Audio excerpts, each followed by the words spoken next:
It's broadcasting. All right, not a hangout, but a live broadcast.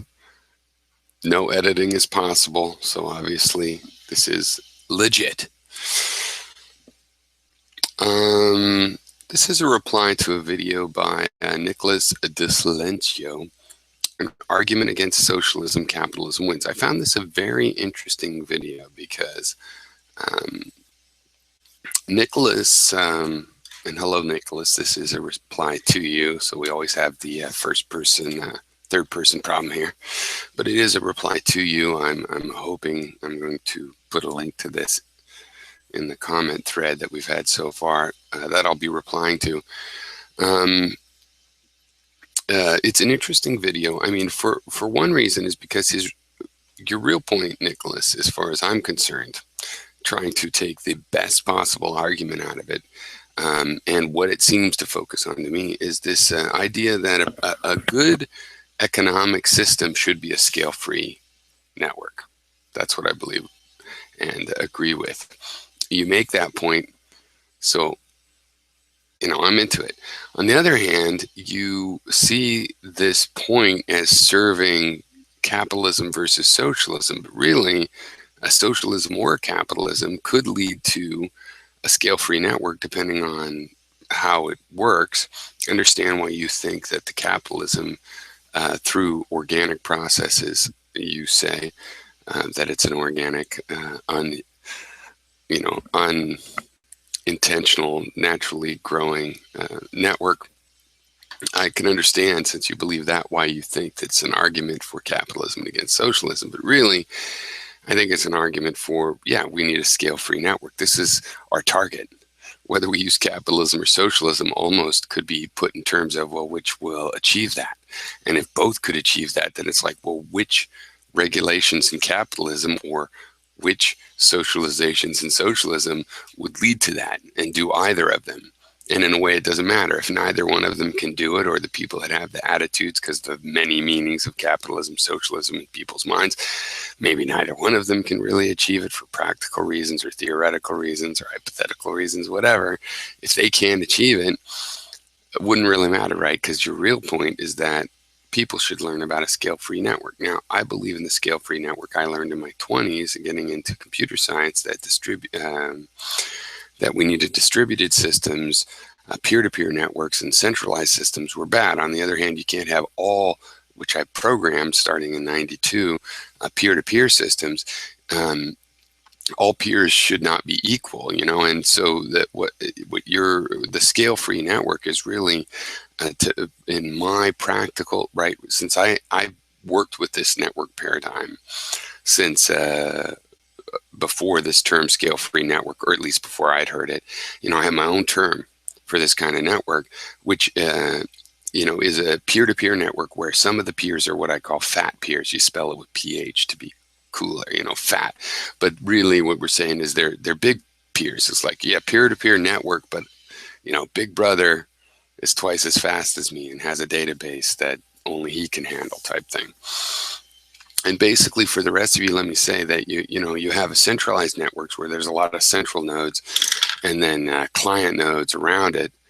This creates bottlenecks through that central server, and because of scaling problems, is really difficult and impossible. And companies like Google have had to abandon that as their approach and centralize things like relational databases. People have to split them up, figure out ways to replicate and distribute them, even though in the abstract they behave as central servers anyway. And totally peer-to-peer is a little too chaotic. You need some authoritative nodes, some nodes that have more connections than others, that have more CPU processing power, and connect others. So the scale-free network is this in-between. It's in between, like, everybody's totally just a little PC with exactly the same power, and the idea that a lot of people have a little tiny bit of power, and then there's central nodes. It's somewhere in the middle. And, the brain is this kind of network. A lot of organic networks are found that way. On the other hand, I'm going to end up saying that Nicholas misunderstands just how natural it is. I mean, of all the systems in nature, only a few have organized themselves this way. The few very successful ones, like brains, but weather, geological weathering. I mean, there's a lot of physical systems that do not follow a scale-free design. Of course, nothing actually follows scale-free design. It's an abstraction, but most natural systems, other than brains, other than living systems, don't do this. Now, so you can't just say, well, let's just let the economy be by like weather, and assume that it's going to become this way.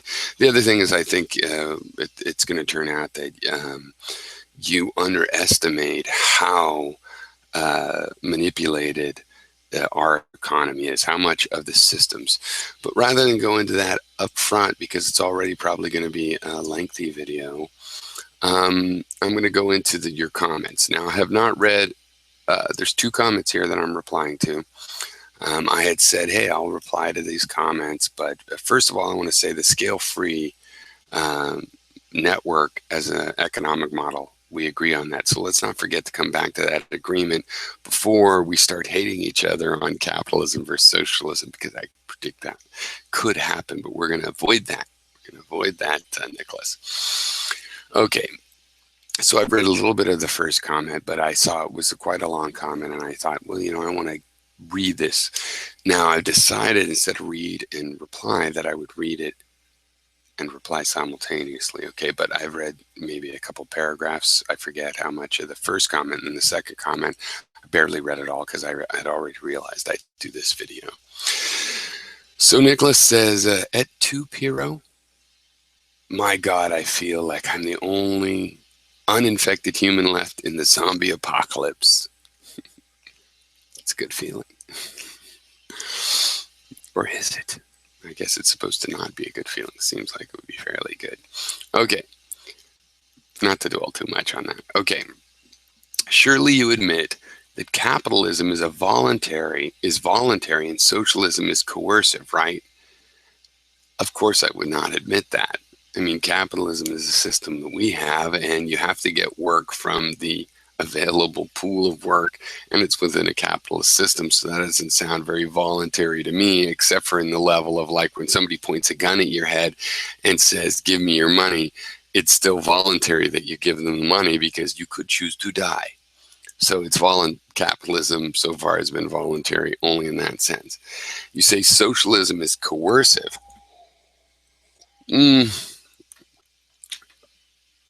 Possibly for certain people, but I think if you can design a system that is in people's best interest and they don't realize it, that kind of coerciveness might, it might settle out as not really coercive in the end, once people realize that it works.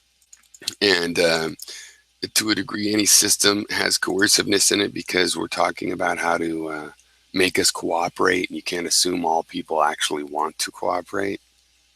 And then if people want to cooperate, they want to cooperate on a level that makes sense to them, but maybe there's not many people that feel like them. So how can you cooperate on a basis where only a minority, agree with you? You might have to expand what you understand by cooperation. We have the choice to work for a wage or not, or attempt to start our own business, or attempt to live off the land out in the country. It's all voluntary.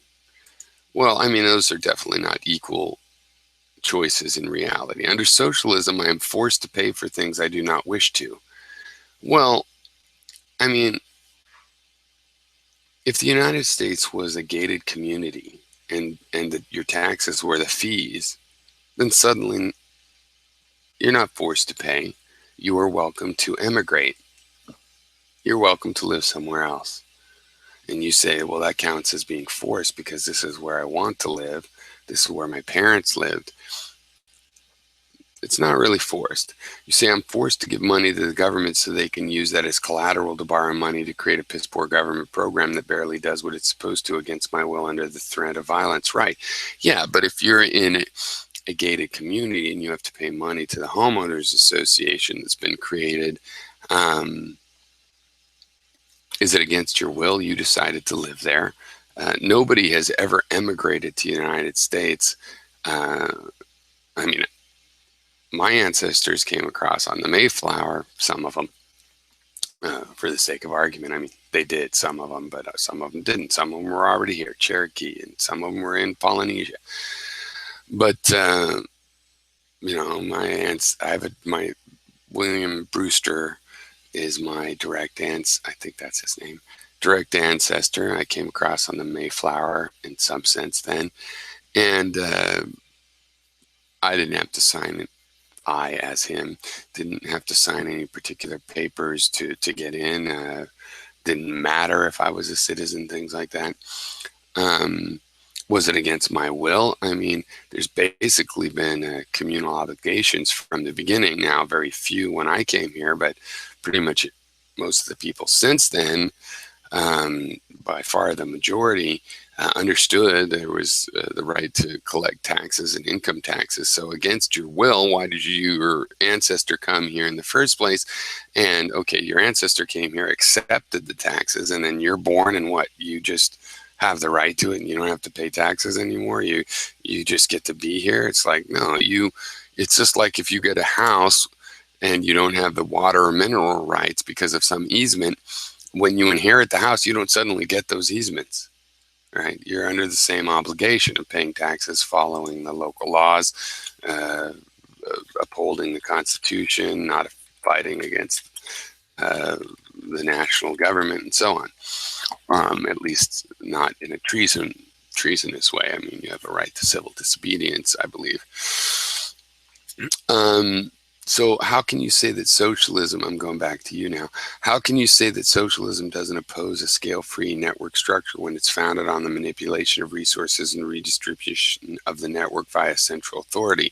Well, because it's not. And here's where we get into this language 7.0 stuff. I mean, what is socialism as its basis? Socialism is where the government owns some things. Like if the government, like the French government at one point owned Renault, the automaker.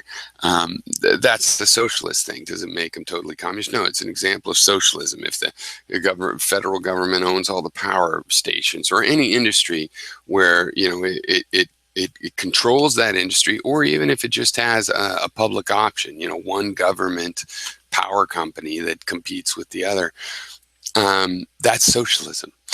Communism is basically where you think that everything should be run that way, and furthermore, from a central authority. It's definitely, communism is over-centralized. I mean, really what you're talking about sounds more like communism. Socialism is just like, hey, you know what, in the case of fire, let's have that be a social project where there's a monopoly and it's organized by regulations and with the government. Doesn't mean the government actually hires everybody and stuff, but the government would set up some sort of regulation. Basically, the government is sort of like extra involved more than, with your average business or bagel shops or something. The government doesn't need to socialize bagel shops. Private industry can support that. But when it comes to things like, hey, we want to have power, hey, we want to have roads, and we don't have 40 roads across different people's property. We need to consolidate this. We need to do this as a whole unit.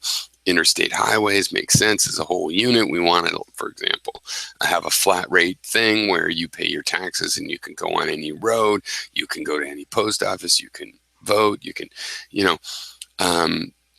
those are also socialisms, but they're just spot by spot. And that's what's meant by, democratic socialism. So that's where I was saying socialism has many different definitions. And the moderate definition is certainly not Marxist. It's certainly not, it believes you need regulation. And in my case, I would say we need a certain amount of regulation to help promote a scale-free economy, which we definitely don't have now. We have an over-centralized economy. It's obvious. I say that as a system and network analyst, so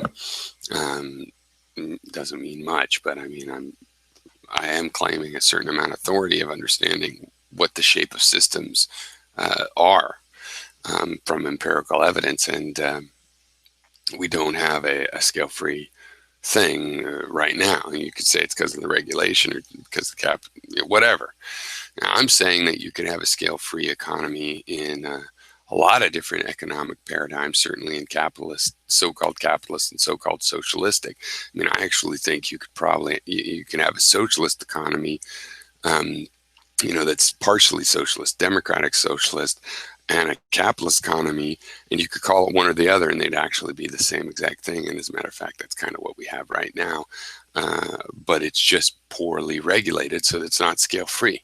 I mean, our economy now could be called democratic socialism, could be called capitalist, could be called a hybrid, whatever. It's not scale-free, and that's why I'd like to come back to the fact that your points about the importance of a scale-free network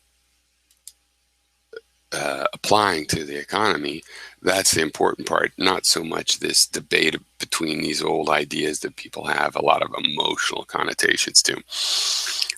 Socialism isn't always a centralized network because, in fact, even if the government decides to socialize, the banks, it doesn't mean that it's entirely centralized. You could have, let's say the Fed was socialized, which it probably isn't really, but arguably we act as if it is. But, you could have a regional management in 7 different areas, and it doesn't have to be fully, it can also be distributed, is my point. If people that were socialists like myself that I'm friendly to, I think we should have a socialized military. I don't want to privatize military. I want this society as a whole to create one military. It's kind of like socialized things where it's like, you know what, it's hard to make a monopoly that isn't bullshit or corrupt, but in some cases we should go ahead and try and do that. With the military, I think police, and yet police, it's centralized by the government. It's socialized.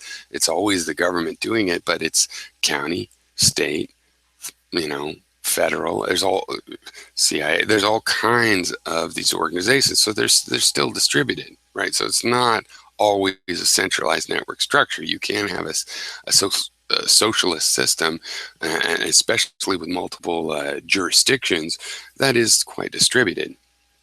You say, capitalism forces no network structure, and therefore the natural result is a scale of free network structure, just as we find everywhere else naturally arising in nature. Well, that's not quite true, because capitalism on the whole might hopefully lead to that, but capitalists as individuals, their whole goal is to centralize themselves as the central provider of whatever service or idea.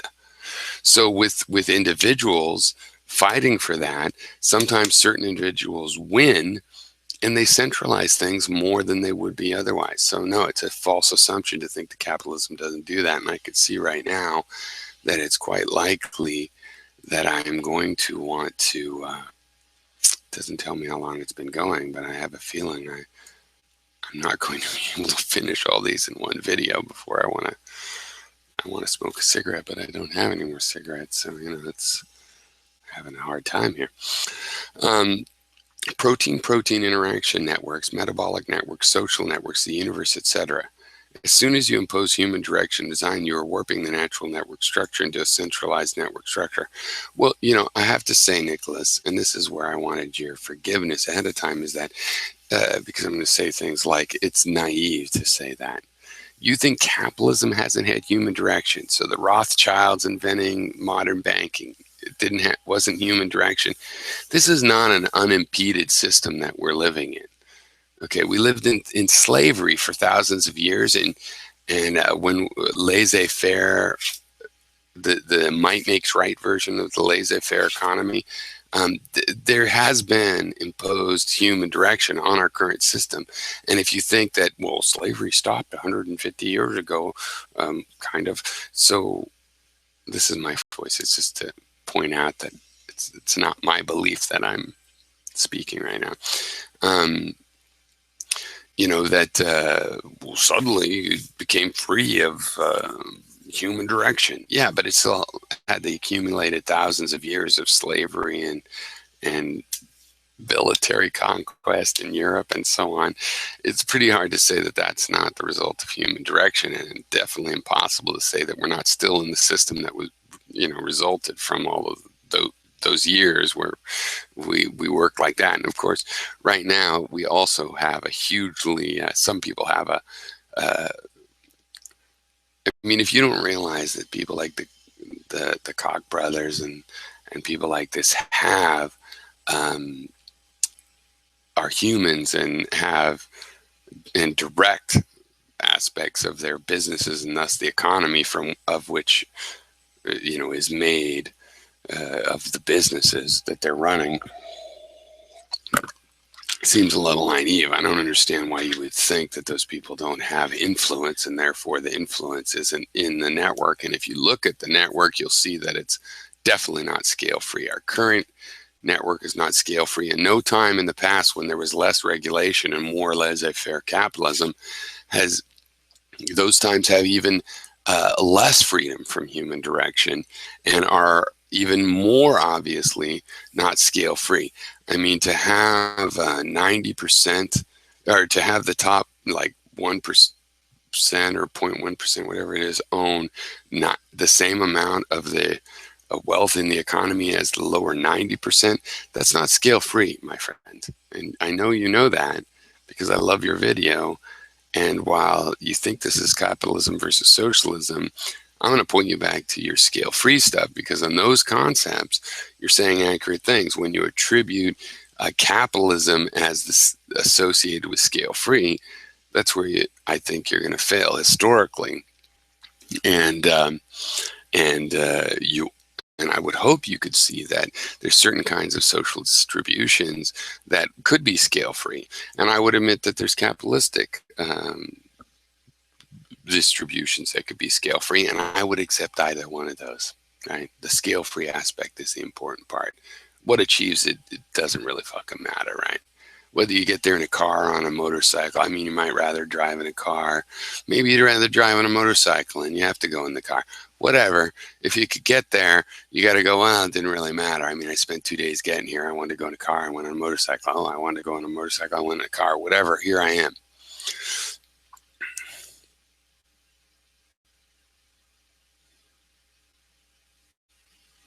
Where does capital come from? From a gift from a friend, from an inheritance from your grandfather, from your parents, borrowed from an investor, all of which are voluntary uses of private property on their parts. That's kind of like, and I don't want to get too harsh because I really like you for the scale-free stuff. But that's a little bit like Romney saying, what's the problem with going to school? You just borrow the money from your dad. Everybody should start a business. You just borrow money from your dad. It's all voluntary. Well, it's what about the people that would voluntarily give money, but they don't have it? I mean, just emphasizing that it's voluntary, that friends with money give their money to their friends is like, it doesn't really go anywhere. All right, you know what? I have so much more. I'm going to make a second video because this has got to already be a 20-minute video, which now, Nicholas, take this as a compliment. If I've said anything or used any funny voices that are offensive, I want you to know that this is a video of appreciation. I like your video. I think other people should watch it. I'm going to put the link here. I'll try to finish these responses. I think it's very interesting because the levels of complexity where we have, something I totally agree with, which is the importance of the scale-free network as in between and the balance of a centralized versus a totally peer-to-peer network. And yet I really disagree with your idea that capitalism is associated with one, socialism with the other, and that's kind of thing. But maybe a little bit that's true, but there's definitely an overlap. And in reality, those terms mean nothing. I think it's an opportunity maybe to throw away those terms, even though I'm defending socialism in another sense. It's also an argument to throw away those terms and let's focus on graph theory and network design. I'm into that. So I do appreciate your thing. I also appreciate my freedom to go ahead and criticize distinctions you make or whatever. I hope you appreciate it. I intend to make another video about it, and I will of course link to your video, and I would encourage everybody to watch your video and see what they think, because whether you have some sort of knee-jerk reaction because you're a liberal and you see this guy talking about capitalism, or you sympathize, or the other knee-jerk, whatever. I think it's worth sorting it all out. And I think it's worth, in the end, if you're going, well, I don't know, what, yeah, yay this, no that, or I don't know which it is. You don't know what scale-free networks are. And Nicholas has proved you should fucking go to Wikipedia, motherfucker. All right, cheers. I'll make a part 2 if that wasn't clear. Maybe a part 3. It's kind of long.